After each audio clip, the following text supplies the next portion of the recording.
आज जर्मनी में मैंने नोट किया था अभी कहीं से, एक टीचर की सालाना सैलरी एवरेज, उसमें ऊपर नीचे की क्लासेस नहीं होंगी, एक एवरेज फिगर मैं दे रहा हूं आपको। एक जर्मनी के टीचर की सालाना वार्षिक सैलरी जो है वो 72 लाख रुपए है, और वहां के जो टॉप ब्यूरोक्रेट है उसकी सालाना सैलरी 71 लाख रुपए है। 72 लाख टीचर की है एवरेज, 71 लाख वहां के सबसे टॉप ब्यूरोक्रेसी का जो सिस्टम है उसकी है। स्विट्जरलैंड में टीचर की सैलरी वार्षिक 71 लाख रुपए है, और ब्यूरोक्रेट्स जो सीनियर टॉप मोस्ट ब्यूरोक्रेट्स हैं उनकी 64 लाख रुपए। आप अंतर देखिए, देश क्यों बढ़ रहे हैं आगे? कहीं ना कहीं वो अपने टीचर्स में इन्वेस्ट कर रहे हैं, वो सोसाइटीज अपने टीचर्स में इन्वेस्ट कर रही हैं। अमेरिका में, मैं कोई कंपैरिजन नहीं करूंगा, अमेरिका में एक टीचर की औसत सैलरी, वहां के टीचर की जो औसत सैलरी गिनी जाती है सारे फैक्टर्स को देखते हुए, वो करीब 46 लाख रुपए की, 46 लाख से 60 लाख रुपए गिनी जाती है। भारत में कितनी एवरेज? मुझे तो मिलती नहीं, आप ही बताइए। 12 से 15 लाख एवरेज है। कुछ तो करना पड़ेगा, है जी? टैक्स भी कट जाता है। नहीं, टैक्स सब मुझे नहीं पता ये फिगर्स में टैक्स है कि नहीं है।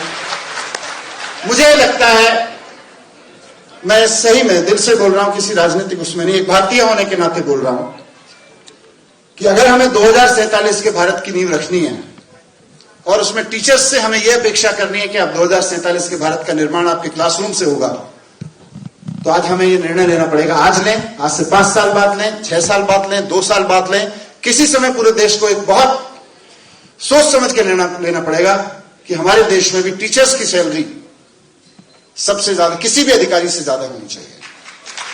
यह हमें नियम बनाना पड़ेगा। मैं ये नहीं कह रहा कि टीचर्स को सबसे ज्यादा तनख्वाह दो और फिर जो सबसे ज्यादा सीनियर टीचर है उसको भारत का कैबिनेट सेक्रेटरी बना दो, नहीं, वो नहीं होगा।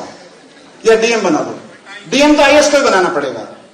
वो एक क्वालिफिकेशन लेके आते हैं, एक एक्सपीरियंस लेके आते हैं, एक खास तरह की नॉलेज लेके आते हैं, तो डीएम का काम तो एक आईएएस ही करेगा। लेकिन 5 साल में डीएम बन जाते हैं तारिक साहब, लगभग मराठे जी। तो 5 साल में एक आदमी डीएम बनता है, वो डीएम 5 साल वाला आईएएस ही बनेगा। लेकिन 5 साल के डीएम आईएएस की सैलरी और 5 साल के शिक्षा विभाग में काम कर रहे टीचर की सैलरी देखी जाए तो मेरी राय में 5 साल के टीचर की सैलरी ज्यादा होनी चाहिए एक आईएएस से। एक कैबिनेट सेक्रेटरी कितने साल में बनता है? 34 ईयर्स। लगभग 30 से 35 साल में भारत के जो सबसे ज्यादा सैलरीज पाने वाले सरकार में देखें तो अधिकारी होते हैं आईएएस, उनकी तनख्वाह 30-35 साल में कैबिनेट सेक्रेटरी बन जाते हैं वो, या सेक्रेटरीज बन जाते हैं। वो पीक होता है वहां पोजीशन का, तो वो पोजीशन तो वही लोग भरे क्योंकि आपने खड़ा किया उनको आईएएस बना के। लेकिन भारत वो देश होना चाहिए जहां जब हमने कहा गया गुरु ब्रह्मा गुरु विष्णु, हम हर उसमें गाते हैं, या कबीर दास जी का वो दोहा सुनाते हैं तो वो दोहे तक सीमित रह गया। गुरु गोविंद दो खड़े काको लागू पाए, बलिहारी गुरु आपने गोविंद दियो बताए। लेकिन सैलरी में हम नहीं पूछते, बलिहारी गुरु आपने गोविंद दियो बताए, सैलरी हम किसी और को ज्यादा देंगे। मुझे लगता है वो नीति बदलनी पड़ेगी।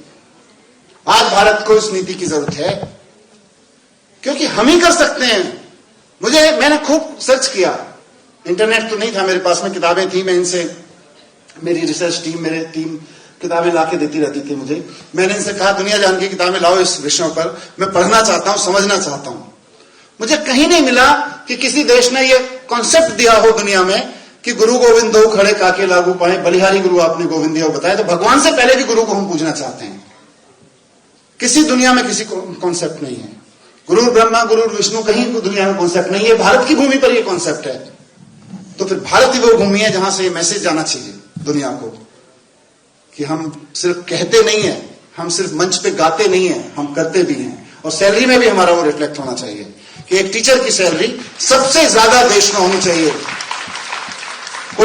और उसका फायदा क्या होगा? मैं कोई ऐसा नहीं कि यहां एक पॉपुलिज्म बात कह के जाना चाहता हूं, उसका फायदा देखिए क्या होगा। आप लोग भी जब कॉलेज में पढ़ते थे, ये लोग भी जब कॉलेज में पढ़ते थे, उस वक्त one of the most attractive professions में आईएएस रहता है। उसमें एक कारण रहता है, उसमें सैलरीज बहुत होती हैं, उसमें पावर्स भी होती हैं, उसमें सैलरीज भी होती हैं, या सैलरीज वाले लोगों की डिपार्टमेंट की तरफ भागते हैं। तो आज दिल्ली यूनिवर्सिटी में जो लोग बच्चे पढ़ रहे हैं उनके अंदर ये सेटिस्फेक्शन हो, कोई चिंता की बात नहीं, हमने तो टीचर का प्रोफेशन चुन लिया, हम तन मन धन सारा लगाएंगे, एक अच्छे टीचर बनेंगे और देश को खड़ा करेंगे। सरकार ने व्यवस्था कर रखी है, सैलरी हमें सबसे ज्यादा मिलेगी। यह एक नीति की जरूरत है देश में, और मैं समझता हूं वो बन सकती है। अब समय आ गया है वो नीति बनाने का। आइए ऐसे भारत, क्योंकि चारों तरफ चर्चा है कि हम 2047 का भारत कैसा खड़ा करेंगे, विकसित भारत की तरफ कैसे चलेंगे। मेरा मानना है कि टीचर्स को वो सम्मान दिए बिना और वो जगह दिए बिना जिसमें हमारे परंपराओं में भी रिफ्लेक्ट होता है, लेकिन हमारी बैलेंस शीट में भी रिफ्लेक्ट होना चाहिए कि हमारे यहाँ टीचर सबसे ज्यादा सैलरी पाते हैं। हम वो देश हैं जहां टीचर सबसे ज्यादा सैलरी पाते हैं किसी भी सरकारी कर्मचारी की तुलना में। वहां पहुंचेंगे, मुझे लगता है भारत को फिर विकसित होने से कोई नहीं रोक सकता। और जब तक इस तरह की चीजें नहीं होंगी, खाली इससे नहीं होगा, लेकिन जब तक इस तरह की चीजें नहीं होंगी, कोई धक्का भी मारेगा तो भारत विकसित हो नहीं सकता। बहुत बहुत धन्यवाद आप सब लोगों का, आपने मुझे मौका दिया कि मैं आपके बीच अपनी बात रख सकूं। थोड़ी सी दिल की जो इच्छाएं थी, बहुत सारी चीजें हैं, फिर मैं मिलता रहूंगा। हम भी दिल्ली में हैं, आप भी दिल्ली में हैं। Thank you very much. सबको बहुत बहुत शुभकामनाएं टीचर्स डे की। धन्यवाद।